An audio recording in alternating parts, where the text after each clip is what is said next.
Hello friends, and welcome to yet another episode of Ask Britt Shit, where you ask me things and I answer them. I'm still on my conquest to get through my 7 pages of questions, and we're gonna do this together.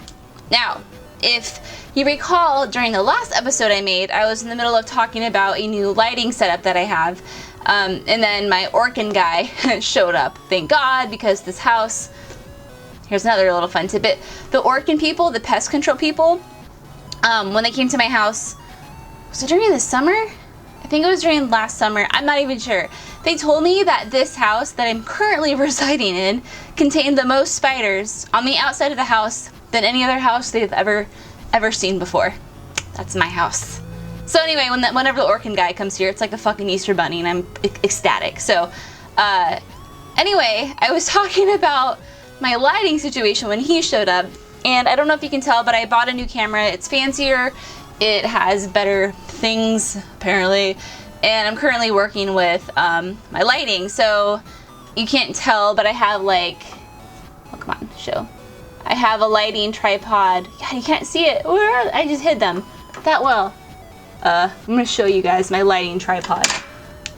Oh, is that it right there? I guess you can see it. Oh. So anyway, I have 2 like lights behind me, and then I have 2 lights in front of me. However, the lights in front of me hurt my retinas, my eyeballs, and the holes of my eye, which is just a hole, because they're just really bright and we have no cover on them. So I just recently ordered a ring light, and I'm hoping that'll help.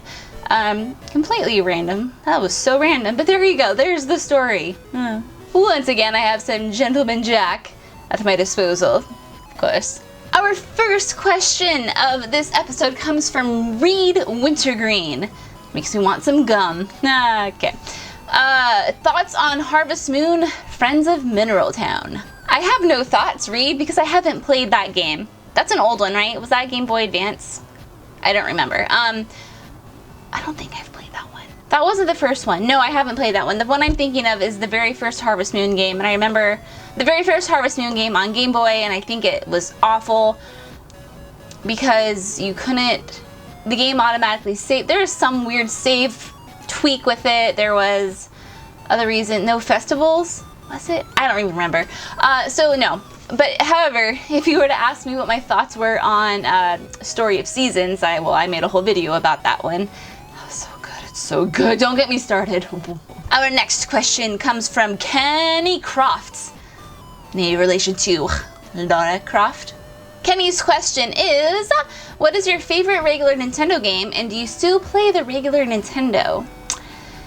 I don't play the regular Nintendo on a regular basis because it's just not hooked up, and one of my life goals is to have an epic I want like a basement, because upstairs rooms get hot during the summer if you don't have central air, and basements I feel like are your own little cave. So I want my own nerd basement, and I want to have like a huge yeah, I guess in a basement a projector would work, so you wouldn't have to worry about light. Projector, and just have all of my consoles like lined up on a shelf. And I'm sure some of you have probably seen a photo that I'm sort of describing, but it's just a big long, almost looks like a shoe shelf, but each little cabinet is a console. Oh my god, it turns me on, huh? How did I get on this random rant? Okay, so Nintendo games. So yeah, for that reason I don't play Nintendo that regularly, just because it's not hooked up, it's not convenient, and I have a million other games that I need to play because I need to stay with the times. But my favorite regular Nintendo game, God. The thing with regular Nintendo and I is, regular Nintendo was my second console, around my second console. I believe my first console was a Super Nintendo. I mean, I know for a fact it was, but the regular Nintendo came before that.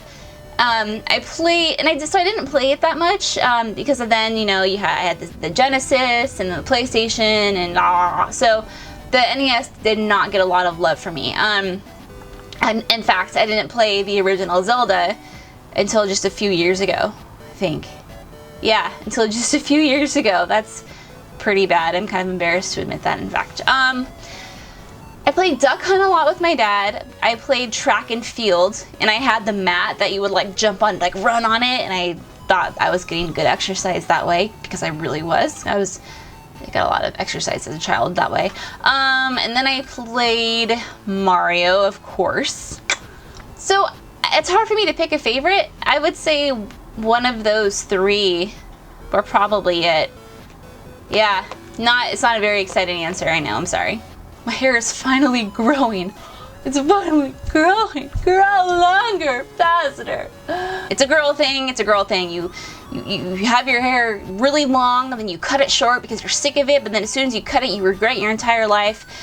Which I didn't necessarily, this wasn't even a question, why am I talking about this? But we're gonna talk about my hair for a minute, ladies and gentlemen. So my hair was really long, as you may or may not know. It was like down to my waist, it was insane. And then I was like, okay, I need to cut it, I need to do something different. So I cut it really short, and then I knew I wasn't gonna love it short I didn't mind it short at first, but then I'm like, oh, you know, I'm ready for it to be long again. But as a girl, sometimes you need to cut your hair to appreciate it. It's really fucked up. It's really weird. Our next question comes from Dalton Goldsmith. I have a question for Ask Britt Shit. If you had 48 hours to spend $72.2 million, how would you spend it? Okay, so is the $72.2 million, is this like an inside joke that I don't know about? Because it seems kind of like a random number, so I'm just gonna go to Google real quick, and let's see what we can come up with here. 72.2 million. Doesn't even matter. If this is a joke and I don't get it, I'm taking your question too seriously, then whatever. I'm taking it seriously. Okay, so if I had $72.2 million and I had 48 hours to spend it, I would first and foremost pay off any and all debts any of my family has, you know, pay off their houses, their cars, any medical bills, give them each a nice fat chunk of money to live off. Yeah, my family's pretty large, so that probably would take up a big chunk of it, but I'm a very selfless person, so that's okay. Any remaining money, I would invest. I don't want to be like lame, I'd buy a house. However, as I've gotten older, I've come to appreciate a house. I've come to appreciate dream homes. You know, it's not like when you're in college, you can just live anywhere and I'll make work, I'll sleep on the floor, no problem. But now as I'm older, I'm like, I need like a legit, and my house is great, but I cannot wait for the day that I have like my dream house, you know, like where I can have an office, I can have like a dedicated streaming or video room, I can have that basement I was telling you about. So maybe I would have like my dream house built, and then I would definitely, I had to spend it within 48 hours, so I couldn't have it built. Well, maybe I could if I drafted up the plans. That'd be a really that'd be a really quick turnaround. Let's see.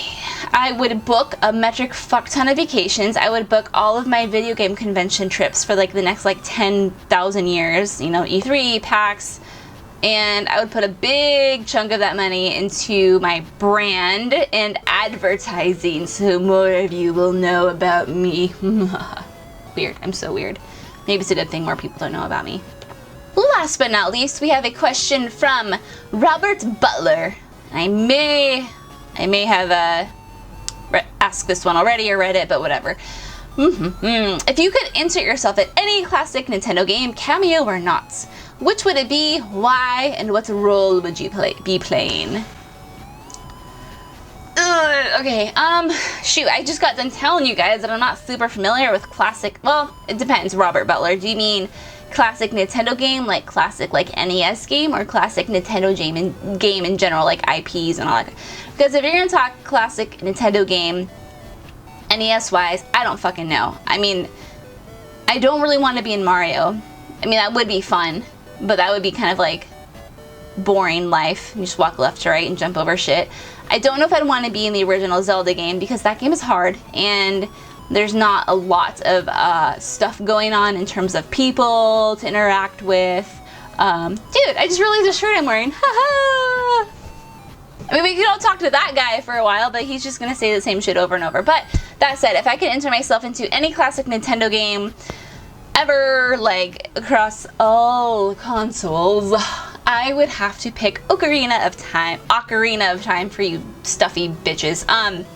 Because it is, I call it Ocarina, so screw you guys. Ocarina of Time is just one of my favorite games, and I've said from the get-go that if I could be in any game, I would be Link, and I would just romp around. I mean, granted, the townsfolk there aren't that interesting, but maybe I could, you know, get a rise out of them, start some civil conversations, and actually build relationships with them. My hope is that they would say more than just like their two-liners, but I would love to just like romp around Hyrule Field, like go talk to the Gorons, go talk to the Zoras, say like, hey, what's up, Gerudo bitches, and talk to little Kokiri, I say Kokiri children, and, you know, cry by the Deku tree. His corpse. So yeah, for sure, Ocarina of Time. That is like my go-to game. Before I die, I want to be able to like immerse myself in that world. Now, it'll probably be through VR, and I'll probably have to go to like one of those big gaming arenas, but damn it needs to happen. Oh my god. Could you imagine like climbing fences and like jumping? Oh. Well, friends, that'll do it for this week's episode. Thank you so much for watching, and I hope you have a fantastical evening and a fantastical day.